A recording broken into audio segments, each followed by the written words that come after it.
Guys, it's actually real. Sony is done with the bullshit. Finally! We got some new reports that Kraven the Hunter will be the last of these Sony Marvel character universe movie things, whatever the hell they're calling them. You know, all the movies they were doing without Spider-Man and then like wondering why they weren't doing well and stuff. So in this video, I want to go over those new reports. There's also some indication of what Sony will actually do after Kraven the Hunter for like the next couple of years. And then finally in this video, we have to discuss the possibility of the next version of the Sony universe Marvel character. Current characters in the Marvel universe of Sony doing Sony things in universe, because we've actually had an insider chime in on that as well. Let's get into it. Now, to begin with, this did come out from The Wrap a couple of days ago. The Wrap is a Hollywood trade. I've explained this before, but for the uninitiated, a Hollywood trade is a journalistic institution, and they have relationships with the studios. That's the most important thing to keep in mind. When a Hollywood trade reports something, it is basically confirmed. And what the Wrap said was that Kraven the Hunter is the last of the Sony Marvel universe of character movies. That Sony has officially learned their lesson and they're not gonna do this anymore. I'm talking about the movies that they tried to build up without Spider-Man. So your Venom movies, your Morbius movies, your Madam Web movies, and your Kraven the Hunter movie. And the Venom movies kind of work without Spider-Man. I mean, we're still salty that Spider-Man's not in there, but at least people are interested enough in Venom to go check those films out. But literally every other one of these movies has bombed, and bombed hard. And I mean, Morbius actually bombed twice. Remember when everybody memed Sony into thinking that they would actually go see it? And then Sony was like, oh shit, they were all busy that weekend. Let's put that movie out again. Maybe we'll actually make some money. And then it bombed again. And it doesn't take a rocket scientist genius to see that these movies have not been successful. And I think the real kicker for Sony is Kraven the Hunter, because Kraven the Hunter, by all accounts, is one of the best things they have actually made. And it is like a certified bomb already. It's coming in at expectations of 13 to 15 million. That's under the 15 million that Madam Web got. And currently right now on Rotten Tomatoes, this thing is a 14% with 56 reviews in. Like, it is getting shit on by the critics. So it's Jover. I mean, it's Jover in multiple ways, and according to The Wrap, Sony already knows this, so it's over. They're not doing that anymore. Now, as for what Sony's doing in the next couple of years, according to this very same article from The Wrap, they're gonna focus on the Spider-Man related projects that they have. And it basically comes down to 3 different projects. One of them is Spider-Man 4 with the MCU, right? They collaborate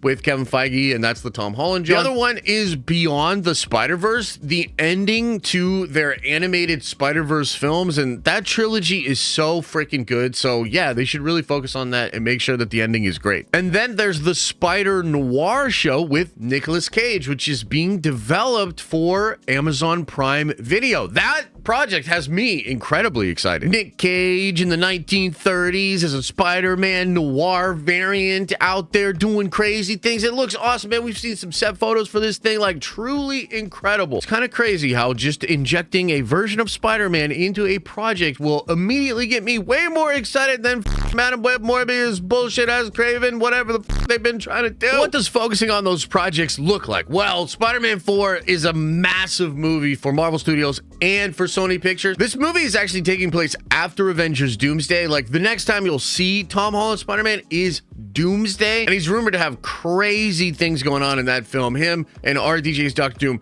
direct conflict, a lot of wild stuff going on with that. But then we get into Spider-Man 4, so that's a big movie because it's seemingly a battle world movie. Like, this movie's gonna directly deal with the ramifications of whatever Doctor Doom accomplishes in the Doomsday film. And the rumors of Spider-Man 4 are insane. Like, they're crazy, man. There's rumors of Noel, there's rumors of Venom, there's rumors of Aunt May coming back to life, there's rumors of a totally separate universe, there's rumors of Spider-Man losing himself, the black symbiote suit. We'll do more videos like actually calculating what this probably is as more leaks and rumors come out, but that's a huge undertaking. So you can understand Sony wanting to focus on that, because Sony gets 75% of the money that movie makes. That's the deal, the arrangement that they have with Marvel Studios. By the way, the most profitable films in the history of Sony as a movie studio are all Spider-Man movies. They're not James Bond. They're not any other franchise. They're Spider-Man movies. And then there's the Spider Noir show. Now, I frankly think this is a huge opportunity for Sony. It can really turn around how people think about Sony and their Spider-Man project, because this has the opportunity to be something like The Boys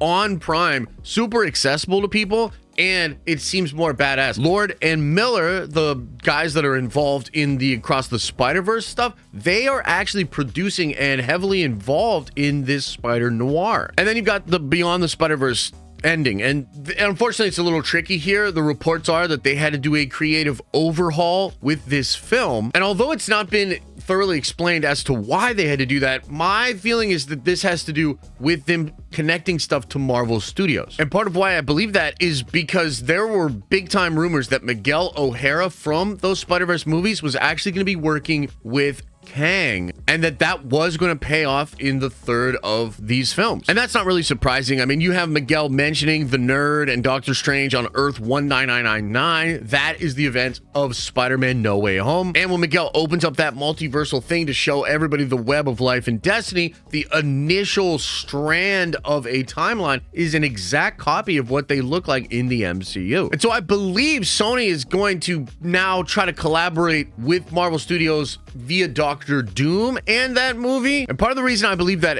is these comments here by Alex Perez. Alex says here, they're headed for a massive collaborative process for the next 3 years. Then they'll be back to their usual stuff, but hopefully this time around, they'll take advantage of the reset to do something new. Massive collaborative process for the next 3 years. Well, that perfectly lines up with the Spider-Man 4 thing, but again, I think it lines up with Beyond the Spider-Verse. And I'm starting to feel that Beyond the Spider-Verse will be a massive collaboration with Marvel Studios. It'll have multiversal implications that connect to Doctor Doom and potentially to the live-action Spider-Boys. And then that will actually come out in the same year as Secret Wars. So when Secret Wars comes out and it's just like, oh my God, massive multiversal craziness, you'll get that, and then you'll get a dose of it in animated form via the Spider-Verse stuff. Now, I could be off on that timing. Maybe they get this thing out a little bit quicker, but from what I'm hearing, I think it's going to line up with the release of Secret Wars in 2027. And yes, I know that's 3 years from now, but nobody that's supposed to be in that third movie has recorded any lines for it, and multiple sources have indicated that this thing is getting a creative overhaul. So Brandon Davis talked about this, Jeff Snyder talked about this. It's pretty well documented. They're going through it. But I still have high hopes for what that could actually end up being. I think that it's a smart move to still tie and connect to the multiverse that's going on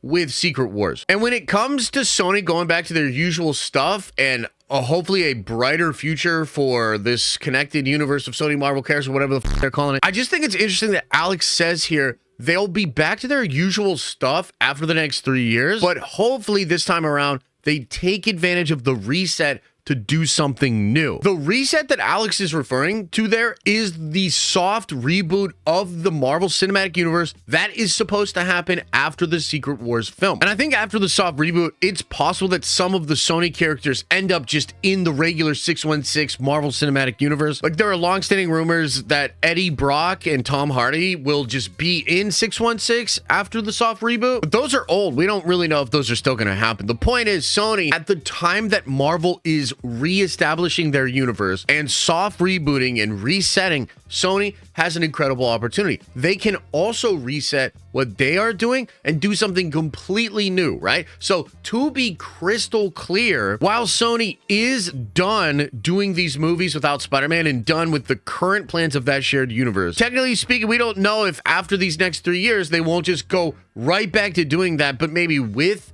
a version of Spider-Man. Like, maybe they finally just have Tom Holland come back into the Sonyverse. I know they've been wanting that forever. Maybe they establish their own Spider-Man, a whole new Spider-Man that's the Sony Spider-Man. Maybe they just grab up Andrew Garfield or Tobey Maguire. I mean, from what I understand, Andrew Garfield is totally down. He wants to do some Spider-Man stuff. He could have been in a ton of these different Spider-Man freaking movie things like the Madam Webs and all that. And so there's hope in the next 3 years that we're not going to have to watch like a Silver and Black without any Spider-Man and Silver Sable without any Spider-Man or whatever other freaking villain they want to grab up, Black Cat or something. We're not going to have to deal with that. Thank God Kraven is the final nail in the coffin of that plan. And then we've got collaboration with Marvel Studios for the next 3 years, projects that I'm actually really excited about. And then we get the soft reboot of the MCU and hopefully massive changes for Sony. Hopefully they take that opportunity to rebuild. I would reboot their universe absolutely, completely, 100%. And they need Spider-Man. Like, they need Spider-Man. You know what I mean? You know what I mean. Let me know in the comment section if you know what I mean. As I always say, I hope you are having an awesome and a nerdy day. And I'll see you in the next video.